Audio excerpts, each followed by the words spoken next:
আমাৰ জীৱনত এনে কিছুমান ভুল থাকে যিবোৰে আমাৰ সফলতাৰ পথত বাধাৰ সৃষ্টি কৰে। সেই ভুলবোৰে আমাক পিছুৱাই দিয়ে, আমাৰ মনত কষ্ট দিয়ে আৰু জীৱনৰ প্ৰতিটো খোজত বাধা হৈ থিয় দিয়ে।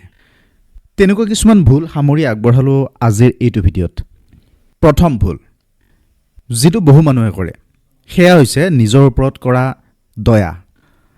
এনেকুৱা বহু মানুহ আছে যিয়ে ভাবি থাকে যে পৃথিৱীয়ে কেৱল তেওঁলোকৰ লগত অন্যায় কৰিছে।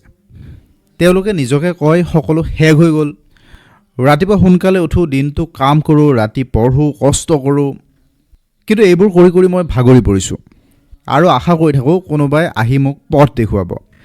আন মানুহে ঘূৰে ফুৰে আৰু মই কি কৰোঁ, ঘৰত কাম কৰি থাকোঁ, কিন্তু মই এতিয়া ভাগৰি পৰিছোঁ। মোৰ ভাগ্যখনেই বেয়া। আপুনি ভাবি লৈছে যে আপোনাৰ কষ্টবোৰ আনতকৈ বেছি। আপুনি ভাবি লৈছে যে আপোনাক কোনেও বুজি নাপায় আৰু আপুনি বিশ্বাস কৰি লৈছে যে আন মানুহৰ জীৱনটো বৰ ভাল, ৰঙীল, সুন্দৰ। আপুনি বহুত পিছ পৰি আছে বুলি আপুনি ভাবি লৈছে আৰু মনে মনে আপুনি ভাবি লৈছে যে মই ভাল কৰোঁ কিন্তু মোৰ লগত সদায় বেয়া হয়। কিন্তু এই আত্মদয়াই আপোনাক ধ্বংস কৰি দিব পাৰে, কাৰণ এনেকুৱা ধৰণৰ চিন্তা চৰ্চাই আপোনাৰ আচৰণত পৰিণত হ'ব পাৰে। আচলতে কি জানে, আপুনি নিজৰ বিষয়ে যেনেদৰে ভাবিছে এদিন ঠিক তেনেকুৱা হৈ পৰিব। কথা এটা মনত ৰাখিব, নিজকে সদায় ভুক্তভোগী বুলি ভাবি থকাটো মানুহৰ জীৱনৰ এটা ডাঙৰ দুৰ্বলতা। বহু মানুহে কি কৰে, নিজৰ দুখৰ কাহিনী বেছি ডাঙৰ কৰি কয়, কেৱল সহানুভূতি পাবৰ বাবে, যাতে কোনোবাই আহি তেওঁলোকক সহায় কৰে। কিন্তু এই অভ্যাসে তেওঁলোকক ভিতৰৰ পৰা দুৰ্বল কৰি পেলায়। কথা এটা মনত ৰাখিব, কেৱল কান্দিলে সময় নষ্ট হয়, পৰিস্থিতি কেতিয়াও সলনি নহয়। আচলতে কি ঘটিছে সেইটো গুৰুত্বপূৰ্ণ নহয়, আপুনি তাক কেনেদৰে চায় সেইটোহে আপোনাৰ জীৱনৰ আটাইতকৈ গুৰুত্বপূৰ্ণ চিন্তা। অৰ্থাৎ পানীৰ গিলাচ এটা, সেই পানীৰ গিলাচটো আধা ভৰা নে আধা খালী, সেইটো আপুনি কেনেদৰে দেখে, কেনেদৰে ভাবে, সেইটো আপোনাৰ কথা। সফল মানুহে কি কৰে জানে, প্ৰতিটো পৰিস্থিতিক নিজৰ বাবে এটা সুযোগ হিচাপে লয়। আমি কৰা সচৰাচৰ দ্বিতীয় ভুলটো, সকলোকে সুখী কৰিবলৈ চেষ্টা কৰাটো। বহু মানুহ আছে যিসকলে এইটো চিন্তাত থাকে যে কোনোৱে মোৰ ওপৰত খং নকৰক। যদি কোনোবাই আপোনাৰ ওপৰত অসন্তুষ্ট হয় তেনেহ'লে আপুনি চিন্তিত হৈ পৰে।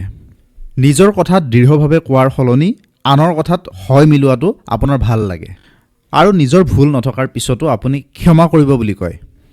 আৰু আপোনাৰ যদি বেয়াও লাগে তথাপিও বহু সময়ত আপুনি একো নকয়। আৰু কোনোবাই যদি সহায় বিচাৰে তেনেহ'লে আপুনি কৰিব নোখোজা কামো কৰিম বুলি কৈ দিয়ে।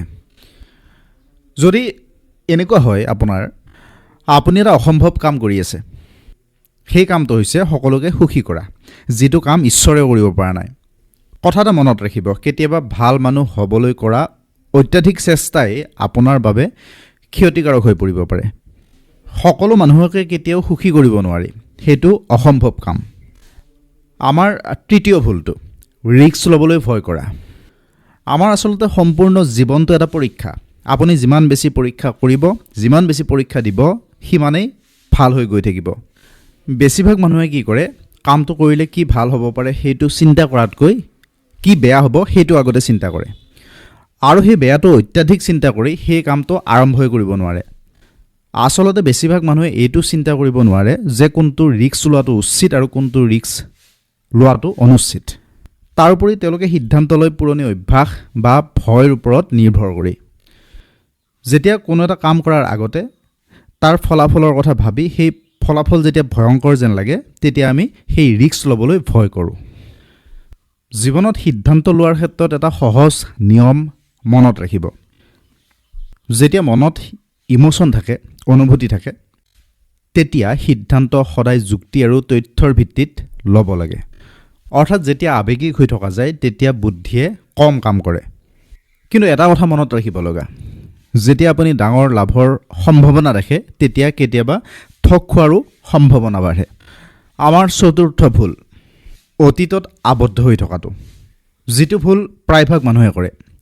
বহু সময়ত বহুতো মানুহে বহু বছৰ আগতে ঘটা ঘটনাৰ মাজত আবদ্ধ হৈ থাকে আৰু মনে মনে ভাবে জীৱনৰ সেইবোৰ অংশলৈ ঘূৰি গৈ যেন সেই সময়খিনি সলনি কৰি থৈ আহিম। আৰু ভাবি থাকে মই যদি সেই সময়ত বেলেগ এটা সিদ্ধান্ত ল'লোহেঁতেন তেনেহ'লে মোৰ জীৱনটো আজি বেলেগ হৈ থাকিলেহেঁতেন। আৰু বহু মানুহে ভাবে যে জীৱনৰ ভাল দিন পাৰ হৈ গ'ল আৰু অতীতৰ স্মৃতিবোৰ মনত পাগুলিয়াই থাকে। আৰু কেতিয়াবা নিজৰ অতীতৰ বাবে খং উঠে, লাজ লাগে। অতীতত নিজে কৰা ভুলৰ পৰা শিক্ষা লোৱাটো দৰকাৰ, কিন্তু পাৰ হৈ যোৱা দিনবোৰৰ ওপৰত বেছিকৈ মন দি থকাটো আপোনাৰ বাবে ক্ষতিকাৰক।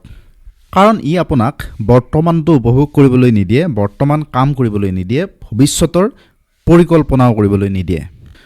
ফলত বৰ্তমান ভৱিষ্যত দুয়োটা জটিল হৈ পৰে। এটা কথা মনত ৰাখিব, জীৱনত যি পাৰ হৈ গ'ল তাক ঘূৰাই আনিব নোৱাৰি, সলনি কৰিব নোৱাৰি। কিন্তু জীৱন এতিয়াও বাকী আছে, তাক সুন্দৰ কৰি তুলিব পাৰি। আমাৰ পঞ্চমটো ভুল, পৰিৱৰ্তনক ভয় কৰা। এইটো কথা আমি ইগনোৰ কৰি থৈ দিওঁ যে পৰিৱৰ্তনেই একমাত্ৰ স্থায়ী সত্য। কিছুমান মানুহ পৰিৱৰ্তনৰ বাবে সাজু হৈ থাকে আৰু কিছুমান মানুহ নাথাকে। সলনি হ'ব বিচৰাটো সহজ, কিন্তু সফলভাৱে সলনি হোৱাটো কঠিন কাম। আৰু বহু মানুহে সেই পৰিৱৰ্তনক ভয় কৰে যিয়ে আপোনাৰ জীৱনটো উন্নত কৰিব পাৰে। আজিৰ পৃথিৱীত টেকন'লজি সলনি হৈ আছে দ্ৰুতগতিত। AI আহিছে, নতুন গাড়ী আহিছে, নতুন নতুন বস্তু উদ্ভাৱন হৈছে, সকলো আগুৱাই গৈ আছে। আৰু আপুনি এইটো ভবাটো মূৰ্খামি যে মই সলনি নহ'লে একোৱেই সলনি নহ'ব। যদি আমি সদায় একেধৰণে কাম কৰি থাকোঁ তেন্তে আটাইতকৈ ডাঙৰ বিপদ আমাৰ হ'ব, কাৰণ আমি পিছ পৰি থাকিম। অৰ্থাৎ পৰিৱৰ্তন নকৰাকৈ, নোহোৱাকৈ জীৱন উন্নতি কৰিব নোৱাৰি। আৰু যিমান বেছি সময় আপুনি বেয়া অভ্যাসৰ সৈতে থাকিব, সিমানেই তাক এৰাটো কঠিন হৈ পৰে।